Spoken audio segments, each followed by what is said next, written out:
Hi, good morning, everybody. Well, Banker George. Hope you had a nice weekend. The weather was really hot. I mean, it's over the 100 degrees for both days. So, but I had a good time watching Olympics, and it seems like the U.S. is doing pretty well.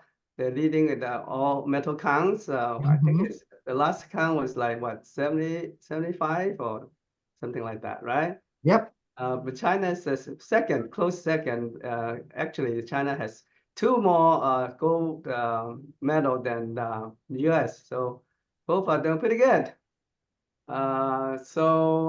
Okay, but one of the disturbing things that happened over the weekend was that the stock was really plummeting. Uh, some people think, and even Warren Buffett think that the recession is coming soon. That's why he sold half of the Apple stocks, and he put 277 billion cash on the side. So in order to get ready for cash flow problems. So, Wow.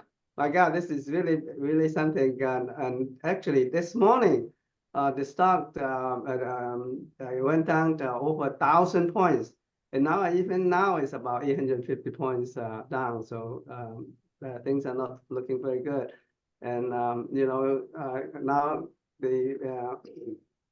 with the high interest rate and everything, then the recession comes with a double whammy. So, but anyway, nothing much we can do. As Frank said, the interest rate is going up and down, and then no definitive directions. And so, I guess we just have to wait, and hopefully, by September they will have the first interest rate drop, 25 percentage point. Hopefully and November they will have another one, 25 percentage points. So by the end of the year, we should have a little bit lower interest rate. Okay. But meantime, we just have to keep on trucking and do our business. Okay. All right. With that, I would like to welcome all our affiliates, and as you know, that Brandon is going to be our affiliates spotlight today, and I will introduce him the last. So let's start with Frank first. Frank, how are you? Good morning. All right, Peter. Hey, CBG. Everything's good. Great weekend. Hopefully everybody had a great weekend as well. I mean, weather is getting a little better. It's going to get a little worse later on. So I think just like the weather is, or the way rates are, it goes up and down. We have to learn how to just deal with the weather, and we'll just deal with the rates, deal with the prices. But hey, look, right now we got 5 fingers on each side. We got air in our lungs. That's the best blessing we can ever be asking for. And we just got to move forward, take care of customers, take care of new ones coming up, how to teach them, guide them, educate them every which way so that they can make the right decision in their home ownership, not for one day, but for life. So let's see how things go. Everyone have a great day. Okay. Thank you, Frank. Appreciate that. Nancy, how are you? You're always early, but today Today I was late. somehow you cannot get Today I on. was late. I couldn't enter into the. I tried a couple of times, so Michelle bailed me out. Good morning, everybody. Frank is right, and I think I heard the word guidance. Yesterday, I was at an open house in San Dimas. Newer agent was there, and a couple walked in, and with two boys. And the first question they asked, of course, do you have an agent? And the two ladies said that we don't have an agent. We talked to a few people, but they can't answer our questions. I'm not, I just have to look at and understand them more. They say that she's getting a VA loan. So the agent was really smart. He says, okay, we have a team, we have a lender, we have VA lender, we have everything. So let me sit down with you and guide you through the process. And I think that's the most important thing. When buyer comes in, they don't know anything. They're looking for guidance. They're not looking at the house yet. They're looking, but they can't do anything. They can't make decision unless they know what the process is, and how you're going to help them is the key. And so they set an appointment. She's going to sit down with the couple, with the two kids, and go through the whole thing with their lender and the process. So it's important, you meet people, but you have to ask questions to understand them. And then that's how you get them. And I was very impressed, even though she was newer, but she did such a great job. Okay, yeah, let's sit down. Let me explain the whole process to you. The housing, how do you buy? What does the seller want? What do you need? And line up everything for you. So I think the market is, we can't control the market. We can also only control ourselves. And Mark Wu and I talk about that. We've been through the ups and downs, and there's people that always will survive if they control themselves and with discipline, with their targeting people, talking to more people, educating more people, helping more people, and your business will come. And I think a lot of people have been in business 10 or 20 years, understand that. And Mark and I talk about it. That's how we gain our following, is because you always have the intention to work harder and helping people and talking to them and let them understand. Thank you so much, everybody. Nancy Chan, lawyer's title. You need farming, let me know. Thank you. Sorry, Mark, I have to bring you up. Very good, Nancy. You're right. You know, a lot of people out there, the buyers and the buyers and sellers are very confused because of any out settlement. They have a lot of exposure to the media, which is not doing a very good job. You know, they get more scared from them than they get help from them. So you being the agent and representing them, you should have a clear head and then calm them down and explain the whole procedure to them, you know, very methodically. So yeah, that's the thing you have to do. Thank you, Nancy, for the guidance. All right. All right, next, Marie. How are you, Marie? I am well, thank you, Peter. Good morning, everyone. Marie with Contempo Escrow, here to help you grow your business. What can I say about the market? You know, even though I said this on Thursday in the meeting, even though the rates are higher right now, we're still seeing a lot of business coming through. Real estate, mobile homes, everything is still moving pretty steadily. I think there is a slowdown from where we were before, but it hasn't stopped. And I say to you, continue to do the things that you do, because there's always going to be divorces. There's always going to be relocations. There's just going to always be the people that don't care where the market is. They want in on the market. You have your millennials, and they just seem to be, you know, full forward. They don't mind it. You know, if your clients are in the medical industry, you know, the fire department, things of that nature, it doesn't affect them because their income is always steady and they're steady buying. So reach out to your sphere of influences. You know, I see a lot of people who are doing the sellers who are giving the closing cost credits to the buyers, which allows the buyers to do a buy down. And I think I heard Sunny, if she's here, she can confirm that. Sunny was saying on Thursday how the buyers are doing if you can do a buy down, you could actually get your rates in the high fives right now because the rates have dropped a little bit. So people aren't scared of, they're kind of moving forward. And I think if we get rates somewhere in the fives, I think you're going to see I think people will move more to go ahead and invest, because 5 is better than 7, and people are going to move forward. Those that sat on the side of the line, I think they're going to jump into the market. So whatever I can do to help you. If you run across clients that have mobile homes, I see a lot of mobile homes opening up right now everywhere. I'm getting agents that I've never even in Beverly Hills that are contacting me for mobile homes. So don't be afraid of it. If you hear someone talk about a mobile home, if you can write a contract, I can handle the transaction. So don't be afraid of it. Have a great rest of your week, and whatever you need, I'm here for you. Thank you, Mary. We all know that you are the mobile home guru. So whenever you have problem in mobile home, we're surely to contact you. So thank you very much for your support. All right, let's go with Mark. Hi, Mark. How are you doing? Good morning, Peter. I'm doing well. Thank you for having me. Like Warren Buffett, I put 27700 in the bank for you know, the first time I met Nancy was over 30 years ago, and we were both putting flyers in your office. So it's been a quick ride. In a blink of an eye, we've been here for over 3 decades.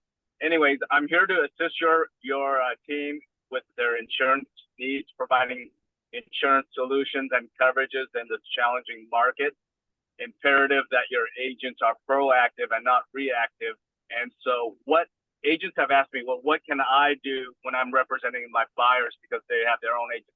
I say, encourage them to contact their insurance agent ASAP, but also you can, if you give me the privilege of being part of your team, give them my number and say, hey, we need to make sure we have a backup or something so that in the event your company, your insurance agent's company is not affording coverage, Mark can help you out. In the most cases, in 99% of the time, I've been able to help it. Not the best rates, but we get the deal done, and that's what we need to do. They say the best things to invest in is real estate and things like minerals like gold, silver, and copper during inflationary times. So steer your clients to real estate. Thank you. Thank you, Mark. So the insurance crisis, is it getting better, worse, or the same? It's going to get worse, and I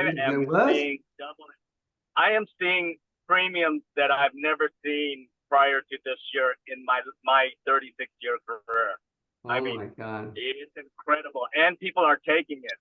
So what I say is prepare your clients for sticker shock, because if you don't prepare them and they get that premium and it might be triple of what they're expecting, they'll back out of the deal. But if they go into it knowing that, hey, this is a temporary thing to get a house in this next year or two, and and things will change out in the future, then at least you get them to overcome that objective and they get the properties. Because again, in this market, people have to see opportunity in the midst of trials. And, would they rather have 100 bids and 100 offers, or would they rather be the only offer because they can see past the high premium, the high interest rate and the mortgage, and knowing that they can come back and do something about it in the near future? Ooh. Well, we keep our fingers crossed. Then I mean, I had a sticker shock on some of my commercial real estate for the renewal. For the existing policy, it's like 2 or 3 times more the premium. Crazy. But anyway, thank you for your information and update. Okay, okay, I think we have Melissa Wang in the training room, right, Michelle? No, not today. Oh, I thought she said she wants to go to the training room and introduce herself. I guess she's not. No, All right, she's not then here. I think that's all the affiliates besides Brandon. Is there anyone that who came in late? They want to pitch the talk? Okay, if not, we are so honored to have Brandon from the First American NHD. He's going to talk to us about everything that you want to know about NHD, right, Brandon? Thanks, Peter. Yeah, Thank you. and Go ahead. Michelle, thank you so much for setting this up too. I know it took me a little bit to get my topics in, but really, I'm not trying to scare you, since we know that this is, we just talked about insurance, and obviously that plays a lot into the NHD these days. And when it comes to fires and being in fire zones, a lot of you have probably seen there have been some big fires in the last couple of weeks. You've probably seen it in the news quite a bit. And what that does, as we know, is it affects insurance. So some parts of, and I know Mark Wu could probably speak to this very much in depth, but there was in San Bernardino and parts of the San Gabriel Valley around the Glendora, Pomona, that area, a moratorium on insurance. So just like it's been before, anytime we get into fire season, that's another hurdle that you just have to remember, is that there's sometimes these moratoriums for certain cities based on the fires that are occurring now, right? The insurance companies and the state is kind of shutting those areas down and not allowing insurance. So just remember that stuff can happen, obviously, this time of the year when it gets really hot and the fires are a lot bigger than they've been in the past. So I was going to go through some really good tools that I try to provide agents all the time with just things that you can provide of value, right? Because that's what we've been talking about, value proposition and what you can provide to not only your clients that you have, right, your sphere of influence, but people that you're trying to win over and show them the value that you provide in helping them and their family.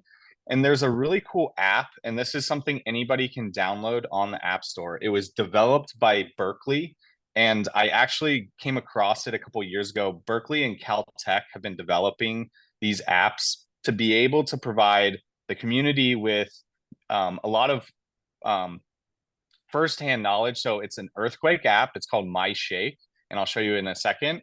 And the second thing that it provides is a lot of really good content for different checklists and things that you can put together to prepare families to be more prepared for natural disasters. And I've spoken before on this. LA County was, based on KTLA's article, was the worst prepared county, and this is based on FEMA, in the entire country for natural disasters. So the best thing that you can do and what we can do for the community is to show the community that we want to provide different tools for them to be prepared.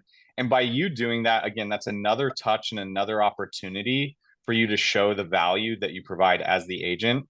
And the other thing that I always try to mention is that you're not only an agent, right? You're the local area expert. You're the person who knows what's going on in the community, and you're someone who's looking out for the community and for everybody's best interest. And the more that you show that, the more people are going to want to use you to sell and buy homes, right? Because that's, at the end of the day, if someone's trying to move into a community and you have buy-in and you want the best, you want to get the best price for them, you want to get them in these homes, especially when it comes to these challenges, the best way you can do that is to provide a lot of these extra additional things. So let me see if I can share my screen. Let's see.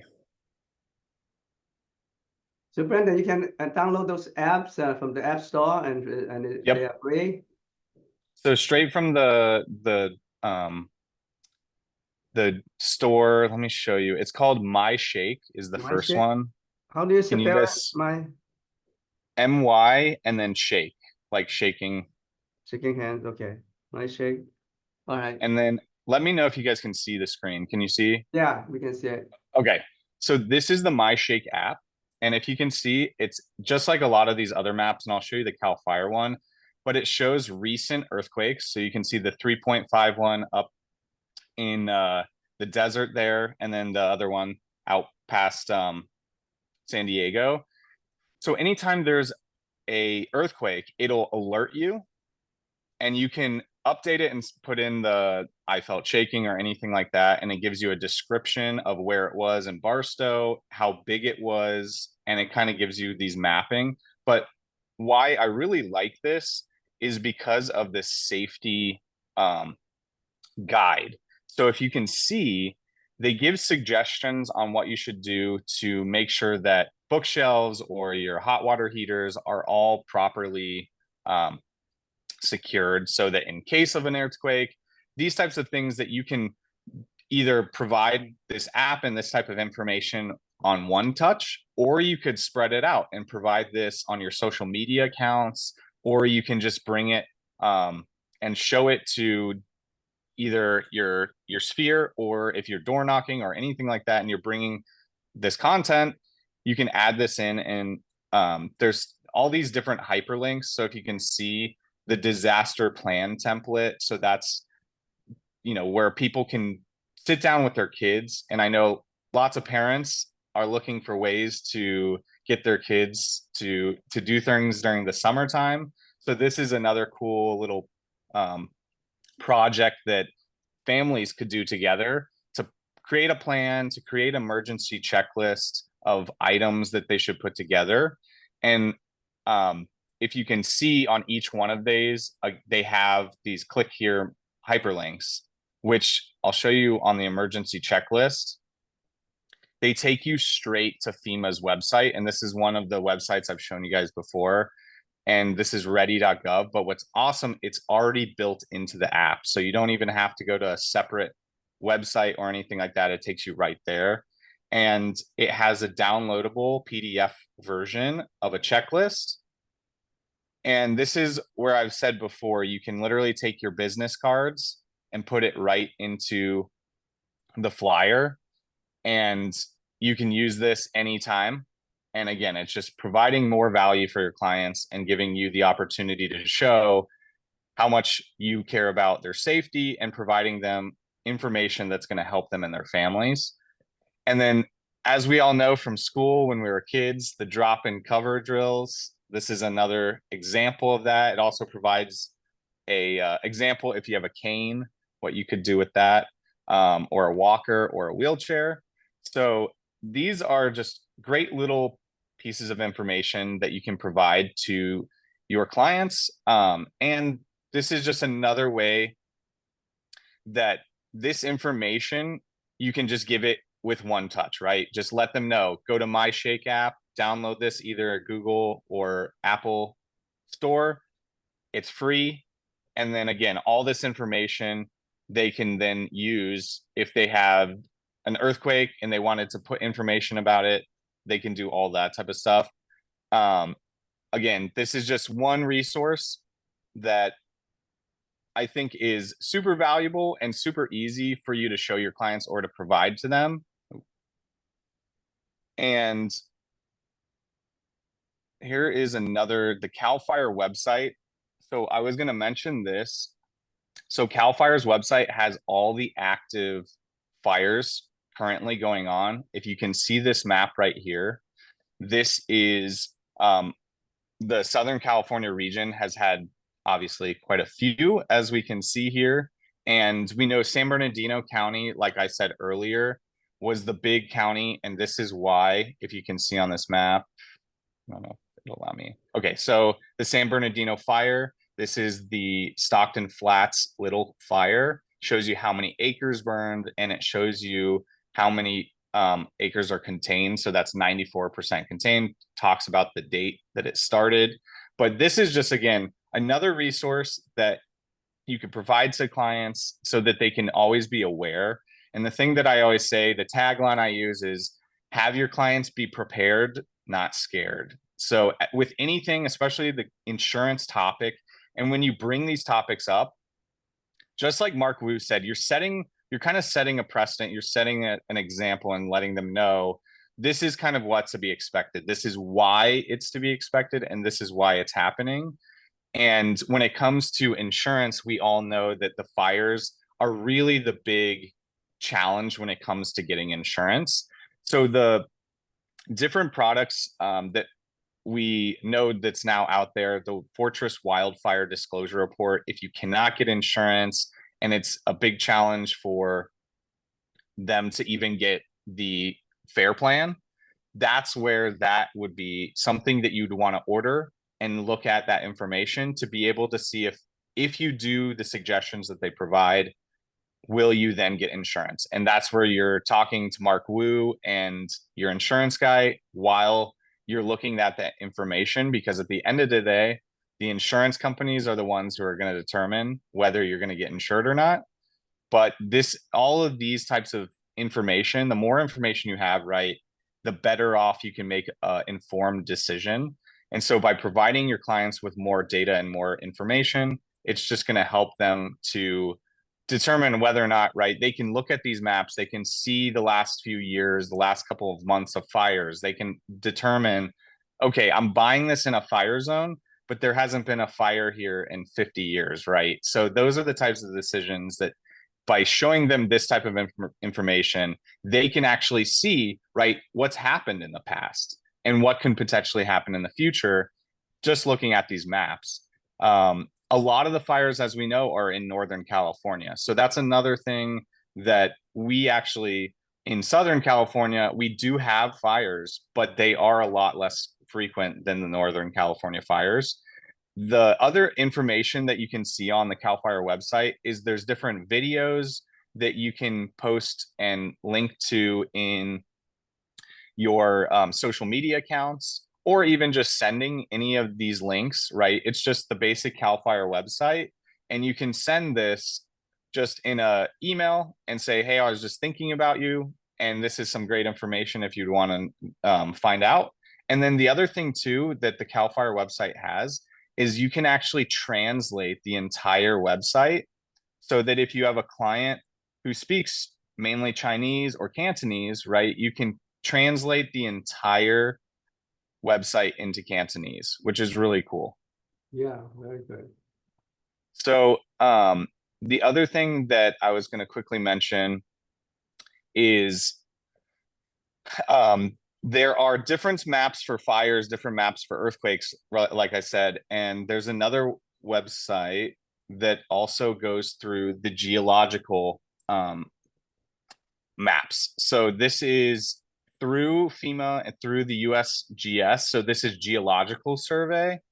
And so you can see on this very detailed, this little, it's like the green line here. This is actually where the national forest starts. So when you get an NHD report, it talks about local responsibility areas or LRA or state responsibility areas and wildfire. So if you can see this map, you can kind of see where there's kind of a imaginary line they drew across the mountains, and that's where a lot of these zones kind of change over.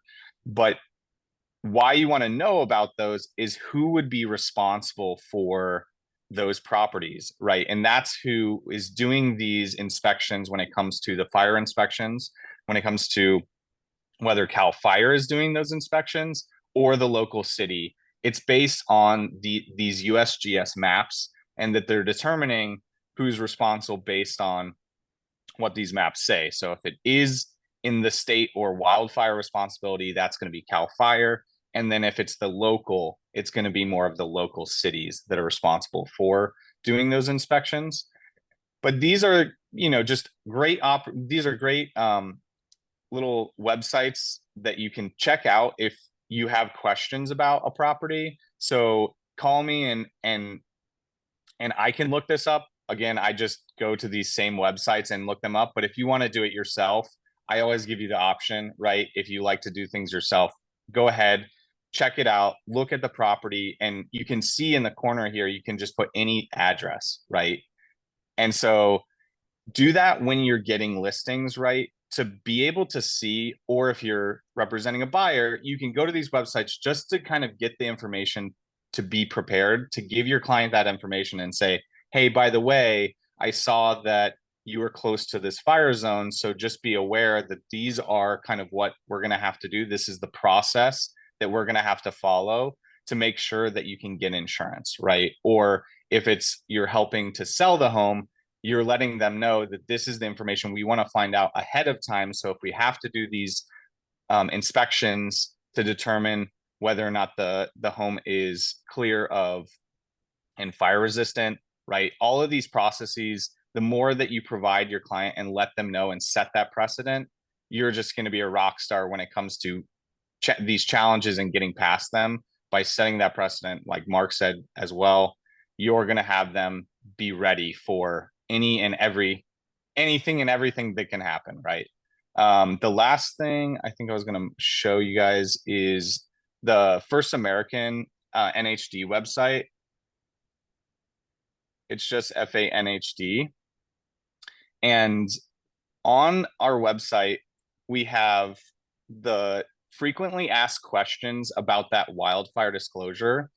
And another thing that I was going to mention as well is that we can get you a example of that.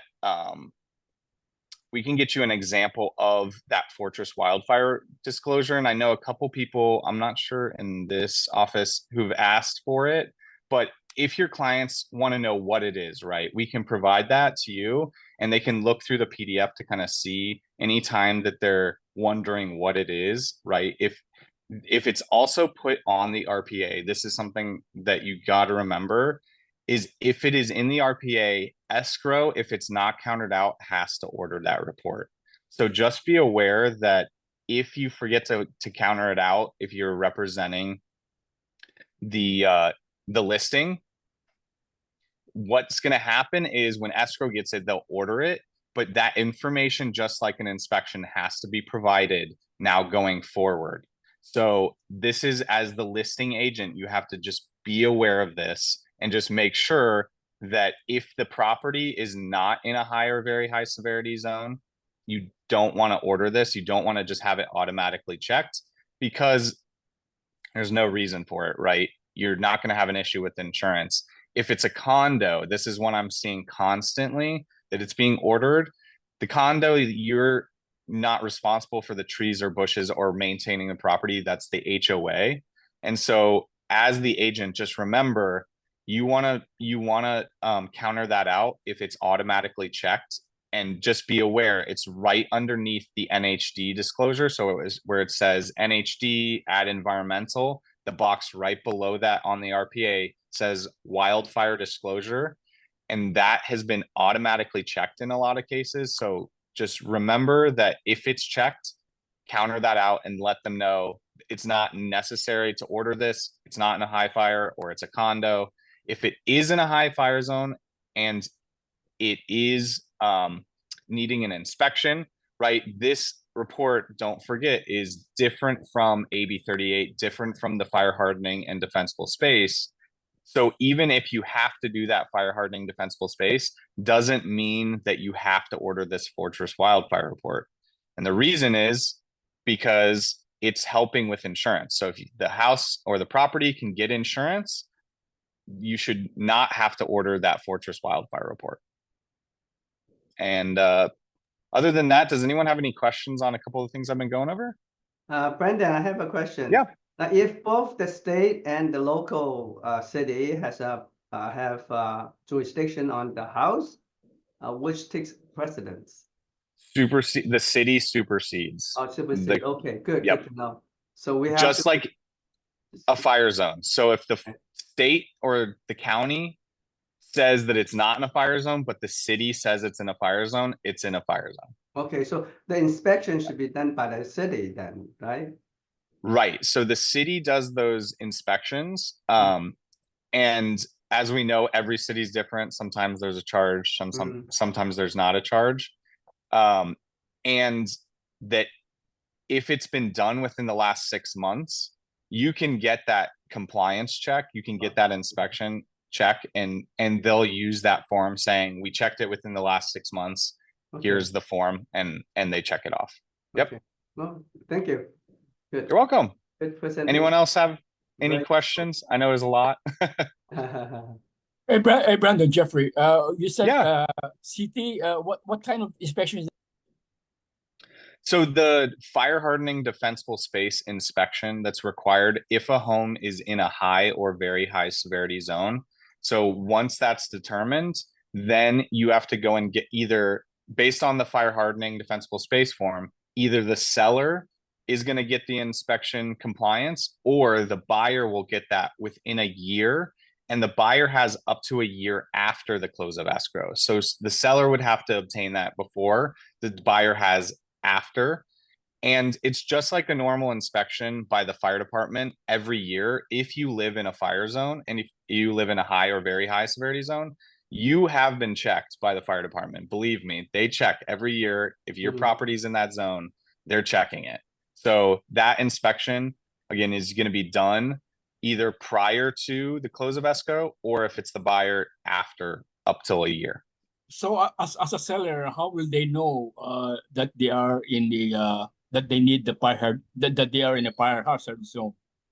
That's when you get the NHD. And this is why I always say, order the NHD, because if it doesn't close, you don't pay. But it's better to know, so that if you have to do this stuff, you'll have the ability to get it done.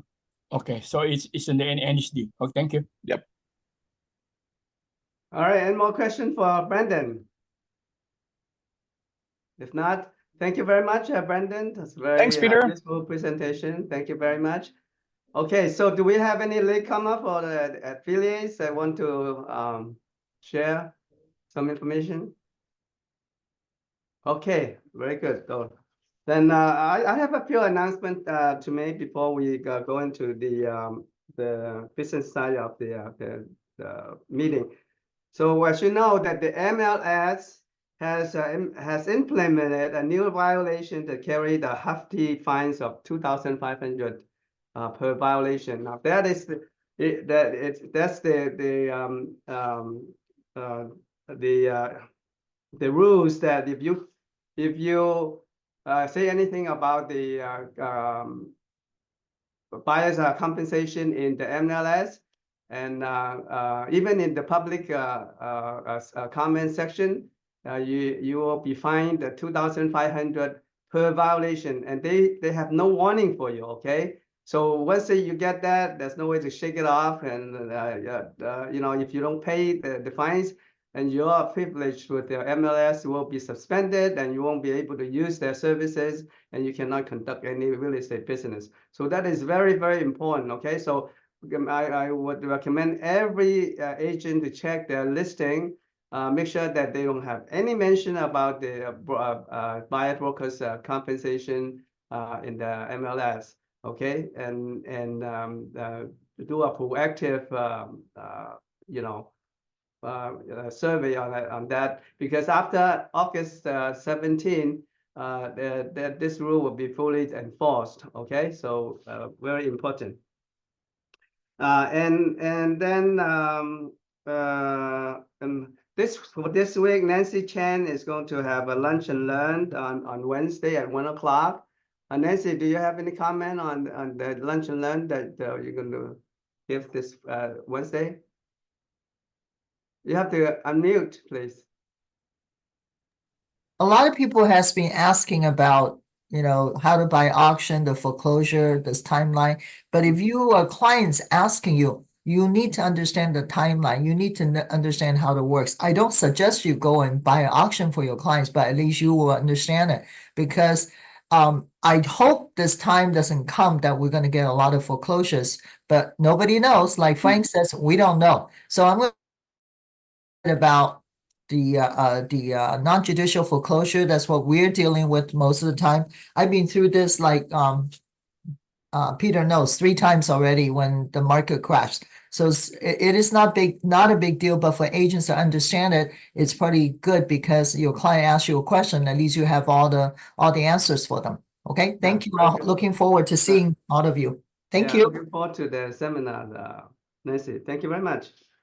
All right, and then as you know that we have Tech Tuesday every month, and the next Tech Tuesday is going to be on the 13th, August 13th, and it will be conducted by Jacqueline Sierra, which is our, you know, new receptionist, and she's very good in graphic and Canvas, and she's going to teach us a little bit of the tools to implement our real estate practice. It should be fun. Last time she conducted it, a lot of agents love it. So her next one will be August the 13th, okay, at 10 o'clock. All right, and then CBGR will get ready all the new forms that are released on July the 24, 2024.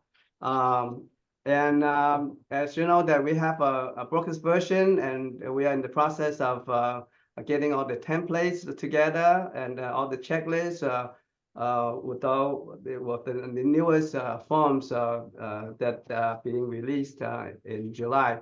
So once we get that, you'll be well informed and well equipped to do the forms. Okay, so and then, you know, if at all, you know, you should use the broker's version, because broker's version has the most complete form that can be attached to some particular transaction. Okay, so if you have any question at all, you know, go to Michelle or come to me, and we will answer your questions.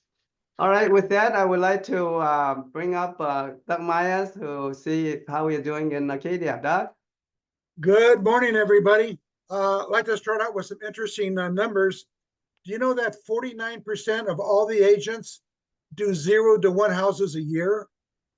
How they survive, I don't know, but I would recommend to anybody in that category to either get to work or get out, because you're not doing yourself any good. But the rest of us are doing okay. All right. And also 49%, you said? 49% do 0 to 1. Wow. Those are active agents, Peter, not, they haven't left the business yet. Some of them should. Amazing. Gee, where did you get that statistic from? That was from a real estate coach.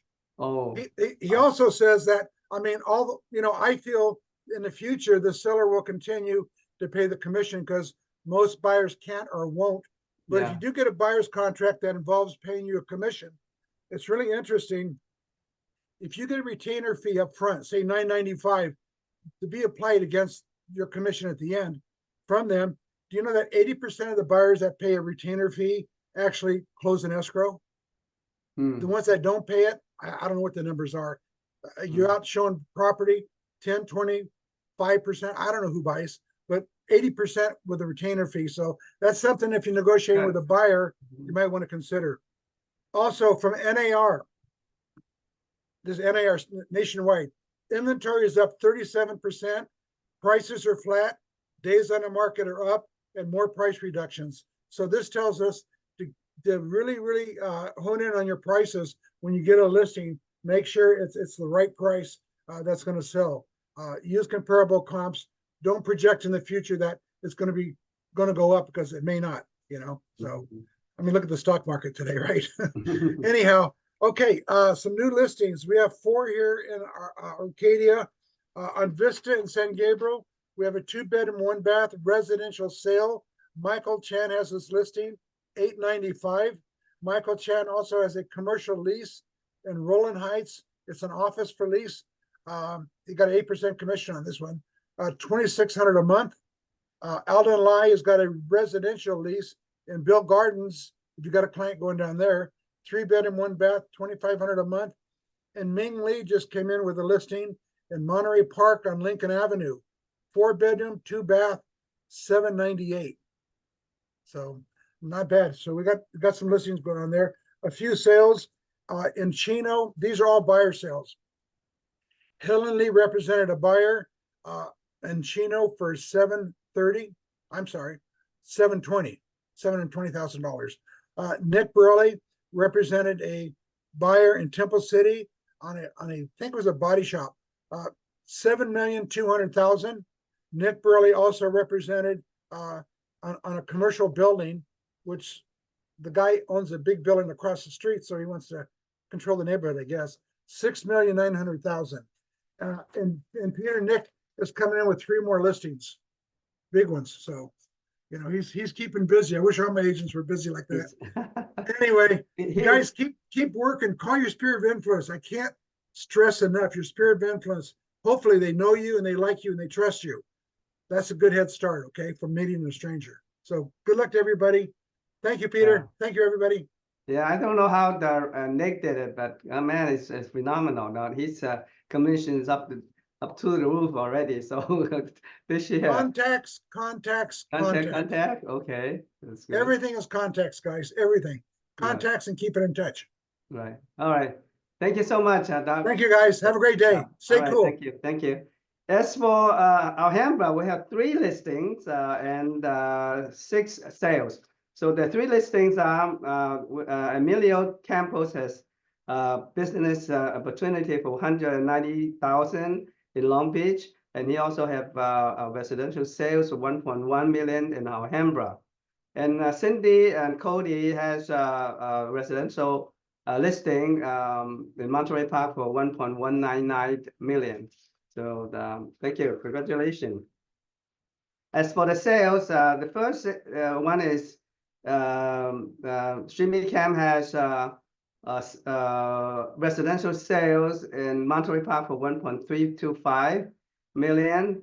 And Anna the Alasoda has a residence in Huntington Beach for $725,000. She is the selling agent. Then we have let me see. Then we have Marcy. Okay, Marcy Bellows for residents in Los Angeles of $1.2 million.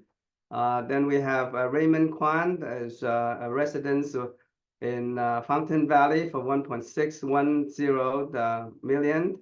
Then Shimei Camp had another residence, a referral from Houston, only the $3,291, but still good income. And then the Raymond Kwan has another condo in Arcadia selling for 700,500, and it's a condo in Arcadia. So that's all the sales and the listings for our Hamburg office. Are there any supplements to the listing and sales at or any reduction in price for our Hamburg office? No? Okay, well, that's pretty good. Now it comes to the last part of the meeting. I hope we have enough time to do it. I'm going to share my thoughts with the agents for the post NAR settlement real estate practice. As you know that I have a lot of questions from the agents. They came into my office and oh my God, it's so confusing. I don't know what to do. Being a listing agent or being a buyer's agent, and it's every day there's new forms and new things I have to be aware of. I'm totally confused, but don't be hysterical, because you only have to remember two things. Okay, there's only two essential things in the NAR settlement. One is that you cannot mention any broker's compensation in the MLS, and because of that, you don't have automatic sharing of commission from the listing agents anymore. And the second thing is that in order to represent a buyer, you have to have a buyer's representation agreement. Okay, it has been that you're representing that particular buyer. And even for showing the business or showing their houses in the open house, you will have to have a property showing the agreement as well in order to show the property. So once you are clear of those the rationale for that, the two things, and then the rest is easy. So, but anyway, I'm going to share the scenarios where the buyers or of the seller's agent what they should do after the settlement, NAR settlement. Now there are 2 days that you have to remember. The first date is July 24, 2024, and this is the date that the CAR released all the NAR settlement forms that are pertinent to the NAR settlement. Okay, and the second day is August 17. This is the date that every all the terms and the NAR settlement has to be enforced in the MLS, in the NAR, in the CAR, and everywhere. So after August 17, 2024, which is only about 12 days from now, everything has to be enforced according to the NAR settlement. Okay, and I'm going to show you what the buyer's agent and the seller's agent have to do after the August 17th date, and also I will show you during the transition what they have to do in order to comply with the NAR settlement. Okay.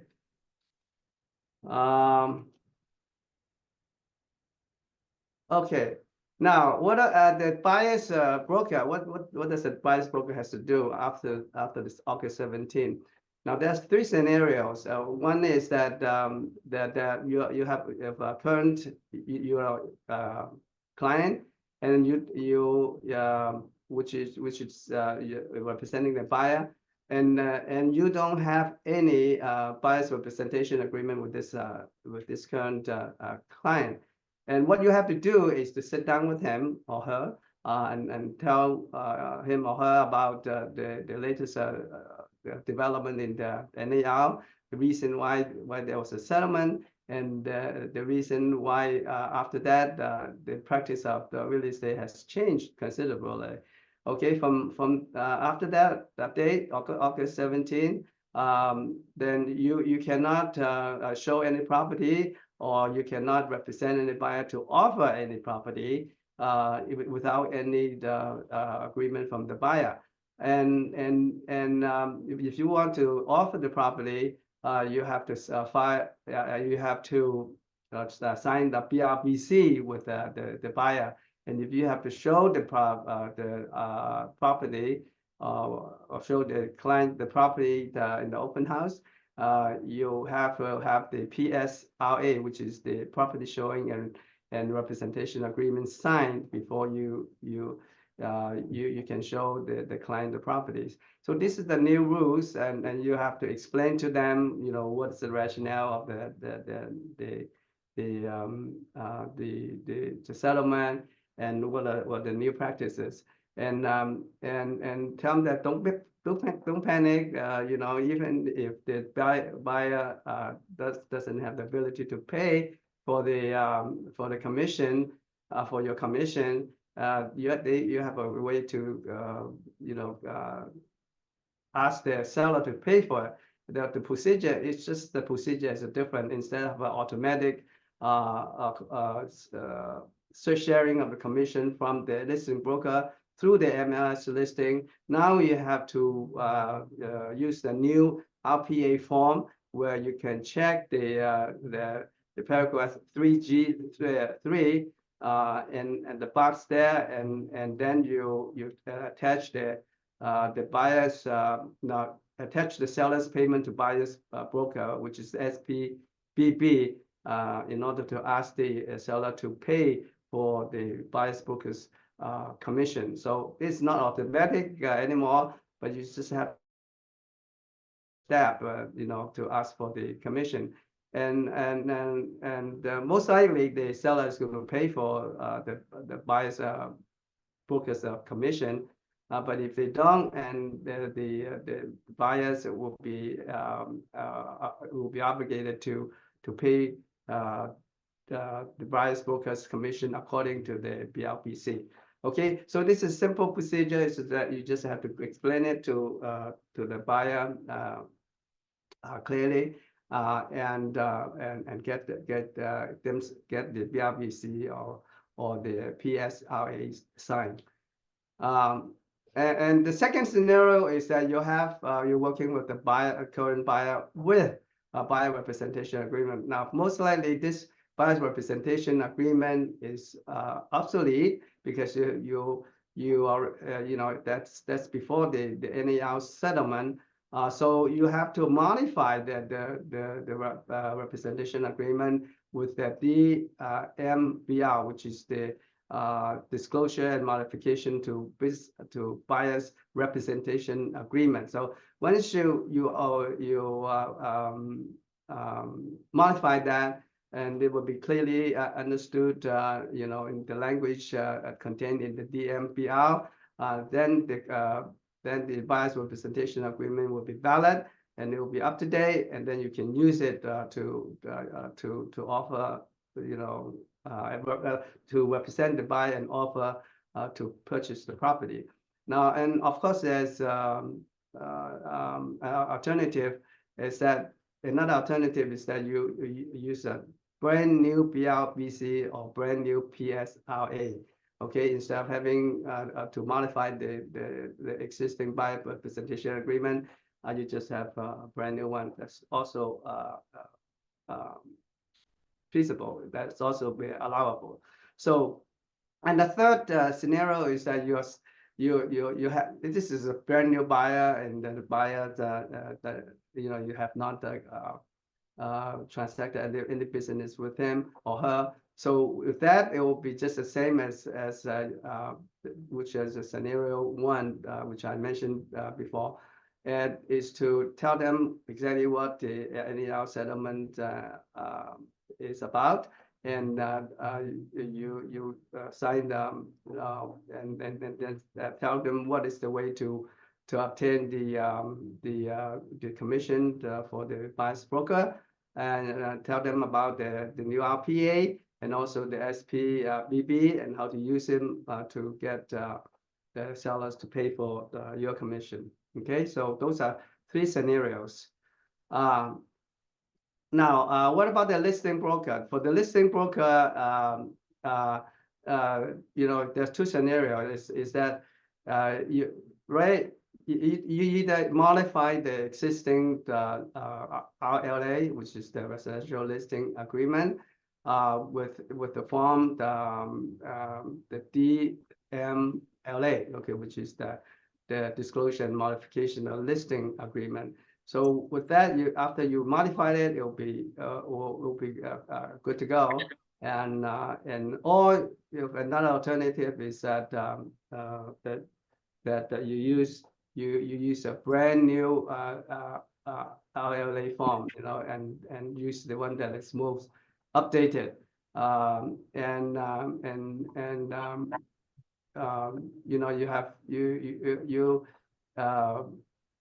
You either modify the existing listing agreement immediately, or you have the completely new listing residential listing agreement.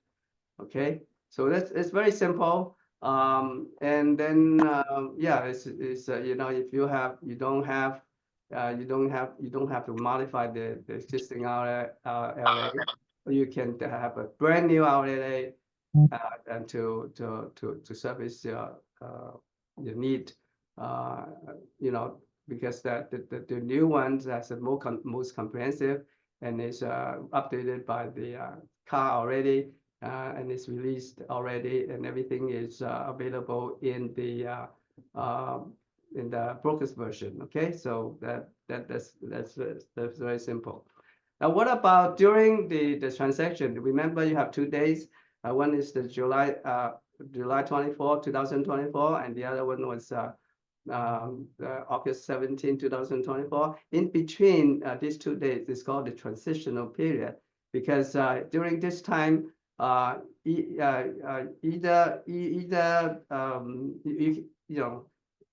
before you can either follow the sharing of commission before between the selling broker and the listing broker, or you can have the new way after the NAR settlement. Now, but if in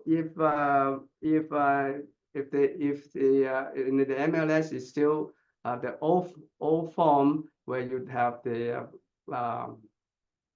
have the sharing of commission between the selling broker, between the listing broker and the selling broker, then you can still use that method to sharing commission. But if the MLS listing already changed to the new one, I say without any mention about the sharing of the commission, even though it's during the transitional period, and you have to abide by whatever that's in the MLS listing. So in other words, you have to use the new method of sharing commission. You have to either tell the buyer to get a new BRBC or the PSRA, and try to get that get sharing commission or the representation of the buyer in that case. Okay, so there's 2 scenarios. One is that there's no change. It was the old way of sharing commission, and there's a new way of sharing commission. Both are valid during the transitional period. So it depends on the MLS listing. If it still show the sharing commission, you can still go with that, and still valid. But if it doesn't show, then you have to go through the new way of sharing commissions. Okay, that's very clear, right? Okay. Now, scenario 2 is that you're working with the buyer with the buyer representation agreement. Now, if you already have the buyer representation agreement, and the MLS is still showing that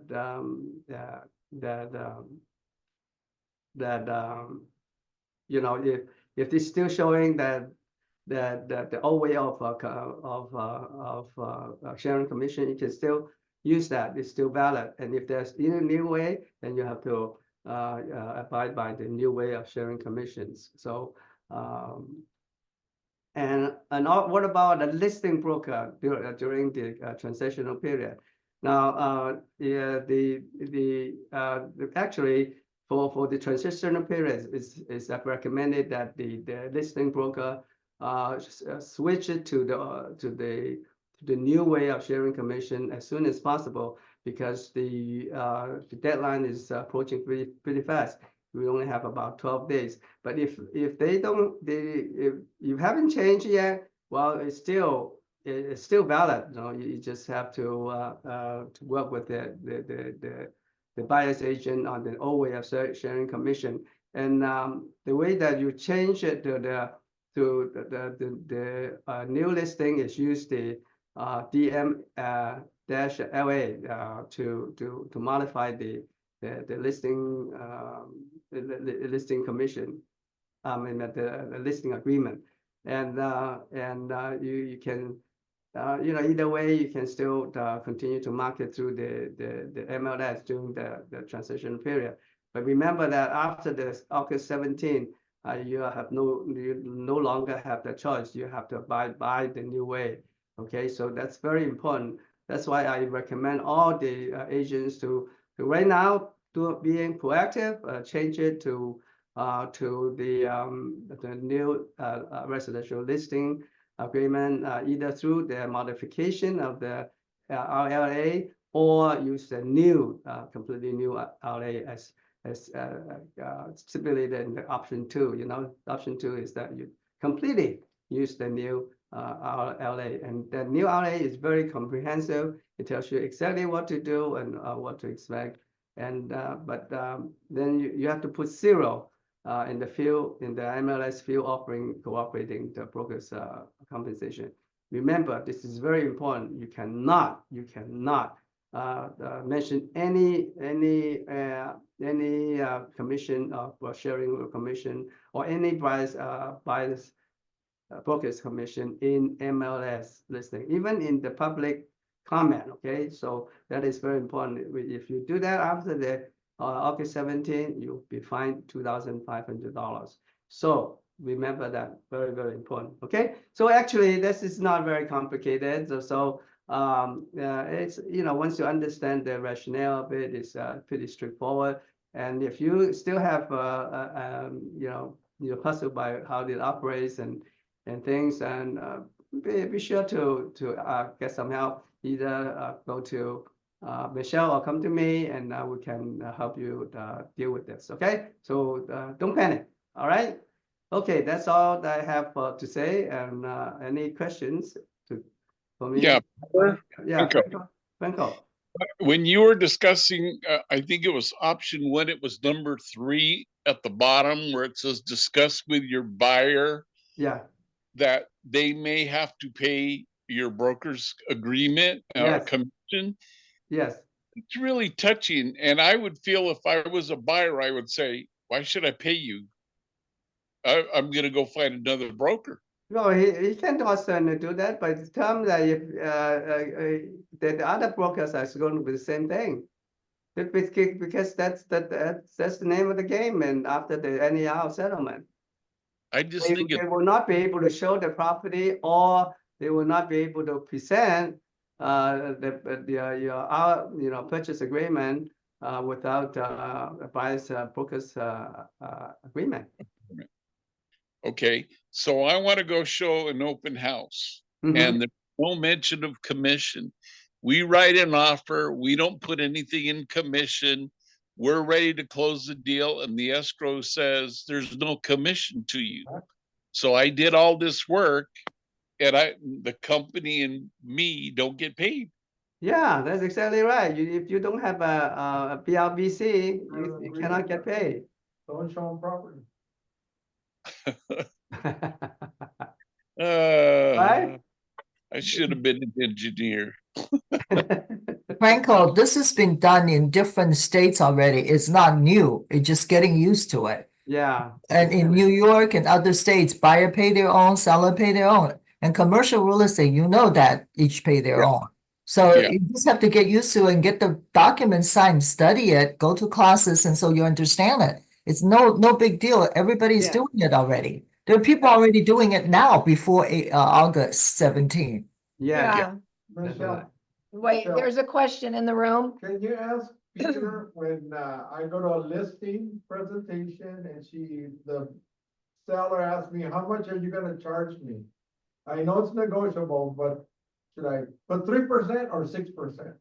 You only put what you would charge for yourself, Well, right, I'm looking Peter? at- Yes, right. You only put the commission to the listing agent, not the selling agent. Okay, so I wanna get a whole 6%. If I could get it, I get it. Yeah, but Okay, that's fine, yeah, okay. but you have to tell you have to tell Right, the seller that is only for the me. listing that's for agent's me. share. You don't share it with the buyer's broker. Well, that's good you said that, Peter, because I could share it, but just don't put it on the multiple listing. That's where I'm confused. You could share it with extra document. You know, you As can long as, have as long as I don't put it on the MLS. right, as long as you don't put Okay. it in MLS. Got It's it. exactly right. Yeah. Got it. Okay. Then I give them a 1099. Yes. Right. Thank you. Sure. Anything else? Hey, Peter, Yes. if the MLS say on the the commission to the other agent shows 0, you cannot show anything. Why Yeah, you don't we just modify that MLS? Yeah. Right now you and can do take 0, that out, but everything. yeah, right now you can put 0, but and they're gonna do another way of all the fields that Mhm. Yeah, which is to deal good. with that commission. So you won't be able to put 0 there anymore. After Okay, yeah. after the 17, that August 17. Okay. Yeah, it's good. Yeah, okay. Makes sense. Sure. Anything else? I know it's overtime, but sorry. And if not, I have a question. Is oh, Michelle Rebecca, still, is Michelle gonna still have the class on Thursday? Yes, 1 o'clock. I'm gonna send the announcement broker wide today. Okay, I'm gonna do 1 o'clock to help you guys individually or collectively as a class. And it won't be on Zoom. It's come over, bring any Yeah. of your real estate needs or questions, and we're here to help you. okay, good. Thank yeah, you. and on Friday, Michelle is going to go deep with the BRBC and SBPP. I mean SPBB. So you will be a good handle on those two forms, right, Okay, Michelle? good. Yeah, we'll review those and we'll just focus on those. And then the next week we'll focus on open house forms, just so we keep hitting it until we all understand. Yeah, Right. Okay, nice. Thank you. yep. Thank you. Thank you very much. Okay, if there's no question, I wish you a good week and hope to see you next week. Okay? Thank Bye-bye. Okay, you. bye-bye. Bye. Thank you, Michelle. Bye. Mhm.